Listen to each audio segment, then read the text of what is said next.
I was born in Chicago and have lived in this area most of my life. I've never felt so unsafe as I feel now.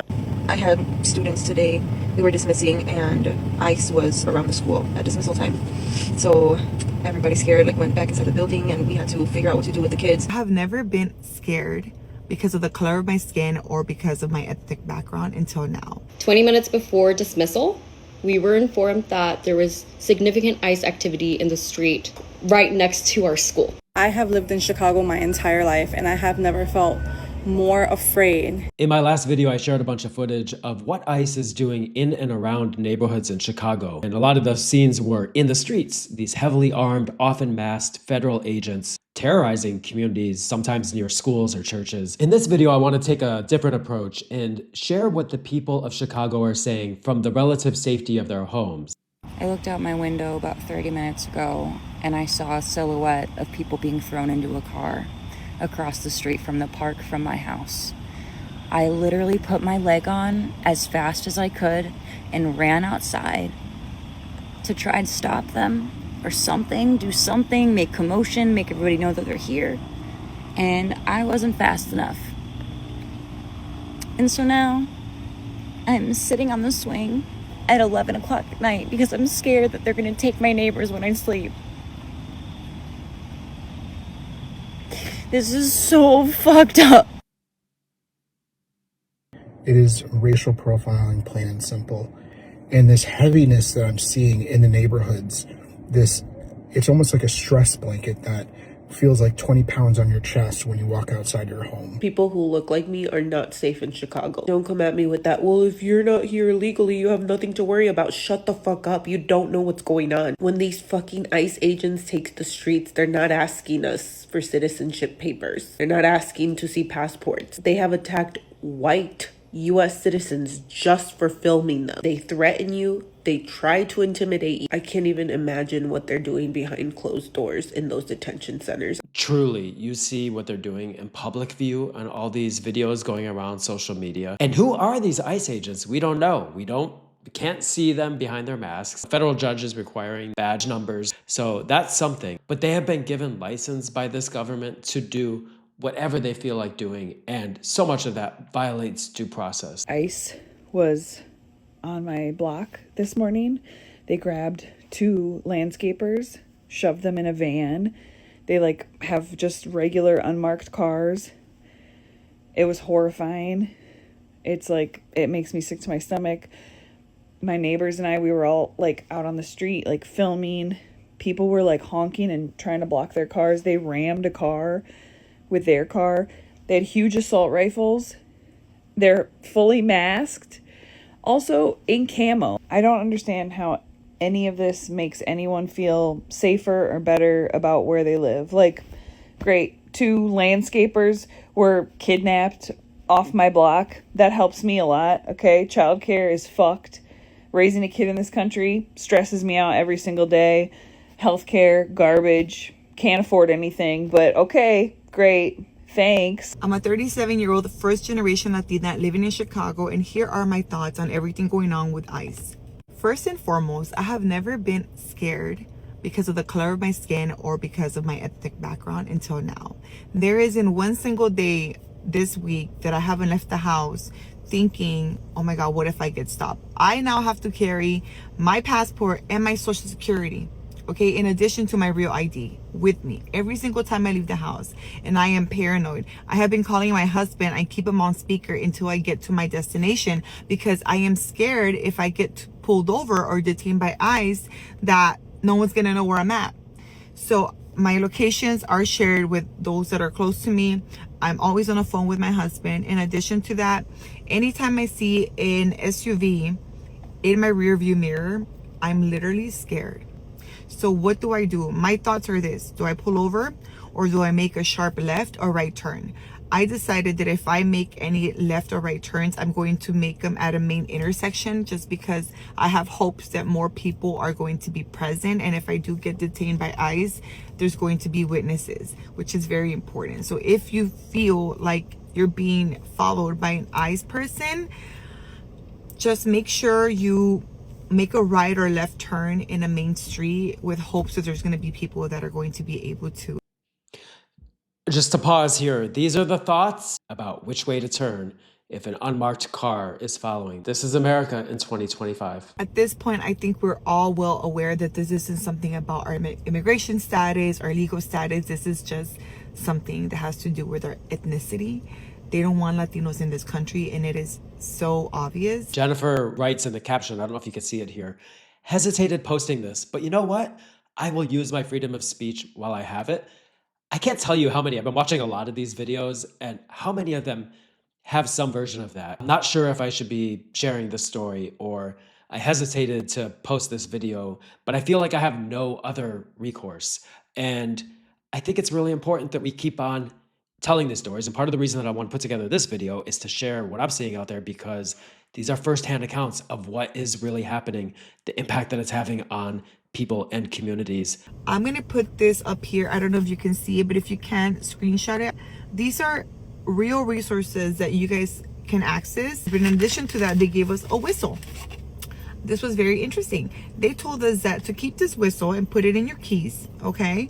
And if you see ICE, to just blow your whistle as loud as you can to let others know that ICE is around, okay? So the fact that we got into this point in the United States of America, yeah, that's right, the land of the free,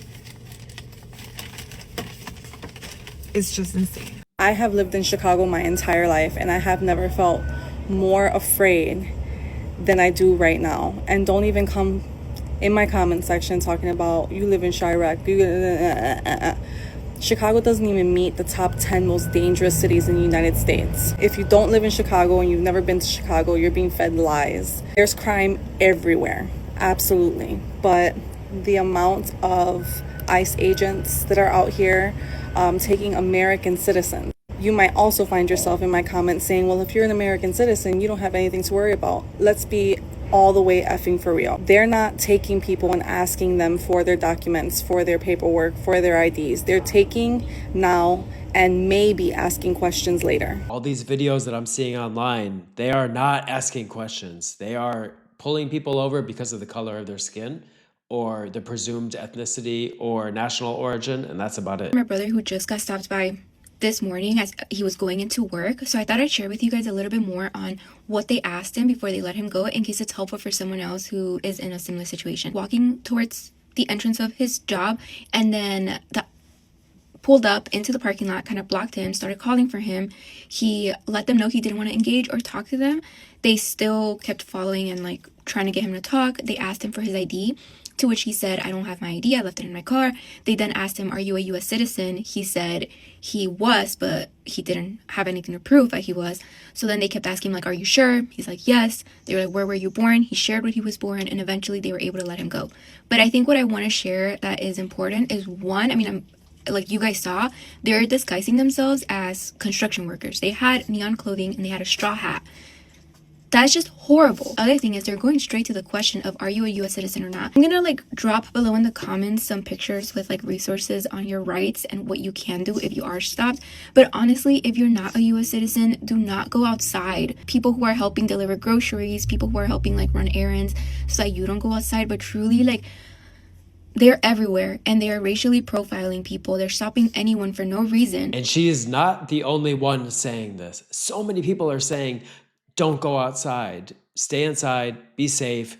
It's practical advice, but this is no way to live. Entire communities are living in fear in the United States of America. I'm from Chicago. I've lived here my entire life. And it's really hard to tell what the wider country thinks is happening in Chicago right now and like what the pulse on that is.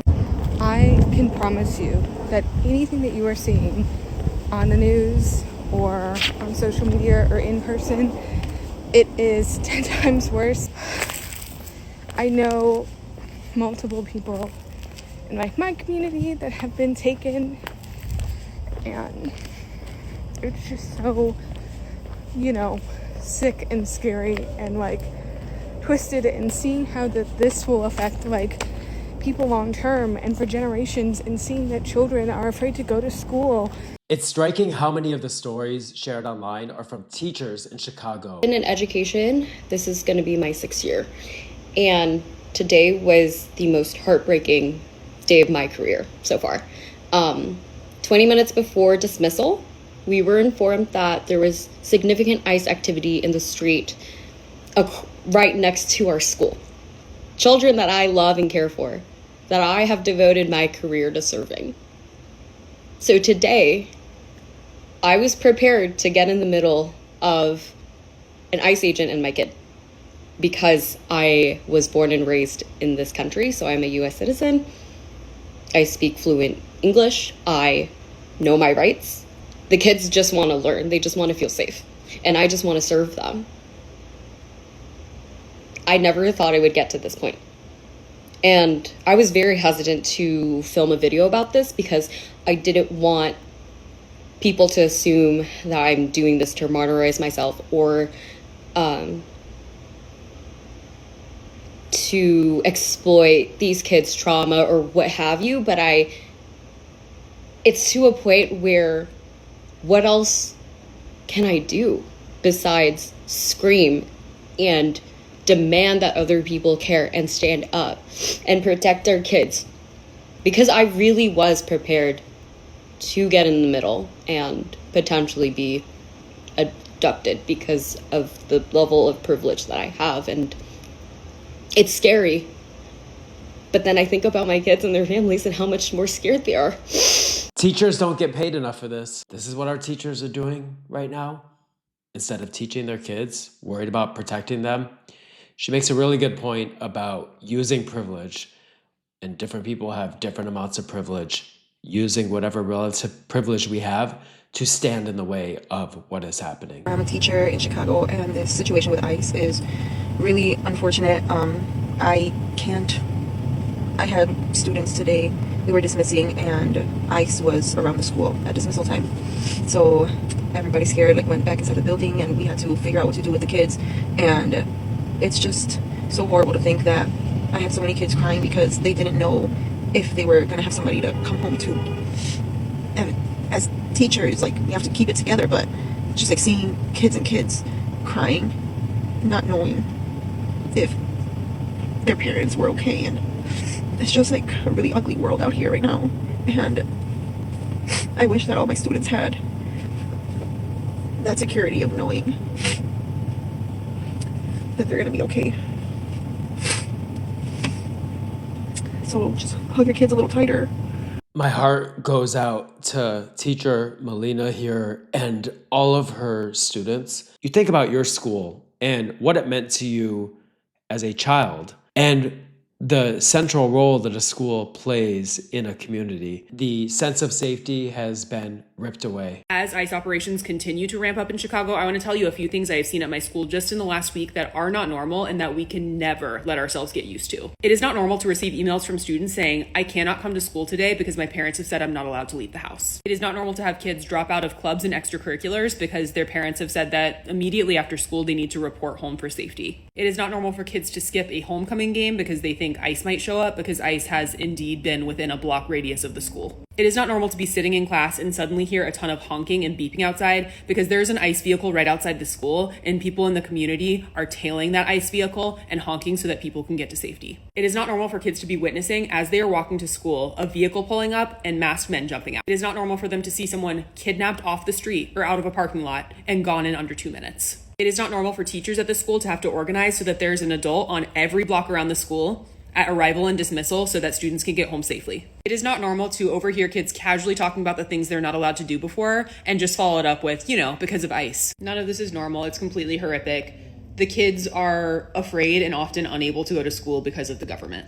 These are not things we can ever accept or adjust to as the new reality. And frankly, I need to see a lot more outrage from people who are not directly part of the communities that are impacted. None of this is normal.